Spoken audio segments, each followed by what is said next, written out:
ആദിമുതൽ ഉണ്ടായിരുന്നതും ഞങ്ങൾ കേട്ടതും സ്വന്തം കണ്ണുകൊണ്ട് കണ്ടതും സൂക്ഷിച്ച് വീക്ഷിച്ചതും കൈകൊണ്ട് സ്പർശിച്ചതുമായ ജീവന്റെ വചനത്തെപ്പറ്റി ഞങ്ങൾ അറിയിക്കുന്നു. ജീവൻ വെളിപ്പെട്ടു, ഞങ്ങൾ അത് കണ്ടു, അതിന് സാക്ഷ്യം നൽകുകയും ചെയ്യുന്നു. പിതാവിനോട് കൂടെ ആയിരുന്നതും ഞങ്ങൾക്ക് വെളിപ്പെട്ടതുമായ നിത്യജീവൻ ഞങ്ങൾ നിങ്ങളോട് പ്രഘോഷിക്കുന്നു. ഞങ്ങൾ കാണുകയും കേൾക്കുകയും ചെയ്തത് നിങ്ങളെയും ഞങ്ങൾ അറിയിക്കുന്നു. ഞങ്ങളുമായി നിങ്ങൾക്കും കൂട്ടായ്മ ഉണ്ടാകേണ്ടതിനാണ് ഞങ്ങൾ ഇത് പ്രഘോഷിക്കുന്നത്. ഞങ്ങളുടെ കൂട്ടായ്മയാകട്ടെ പിതാവിനോടും അവിടുത്തെ പുത്രനായ യേശുക്രിസ്തുവിനോടുമാണ്.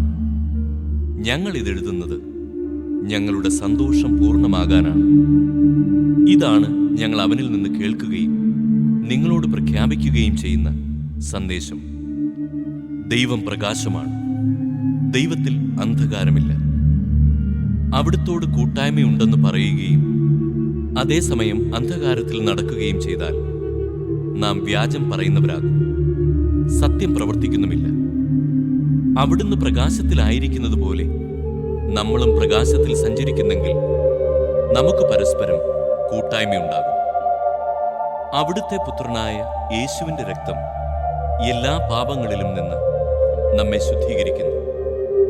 നമുക്ക് പാപമില്ലെന്ന് നാം പറഞ്ഞാൽ അത് ആത്മവഞ്ചനയാകും, അപ്പോൾ നമ്മിൽ സത്യമില്ലെന്ന് വരും. എന്നാൽ നാം പാപങ്ങൾ ഏറ്റുപറയുന്നെങ്കിൽ അവൻ വിശ്വസ്തനും നീതിമാനുമാകയാൽ പാപങ്ങൾ ക്ഷമിക്കുകയും എല്ലാ അനീതികളിലും നിന്ന് നമ്മെ ശുദ്ധീകരിക്കുകയും ചെയ്യും.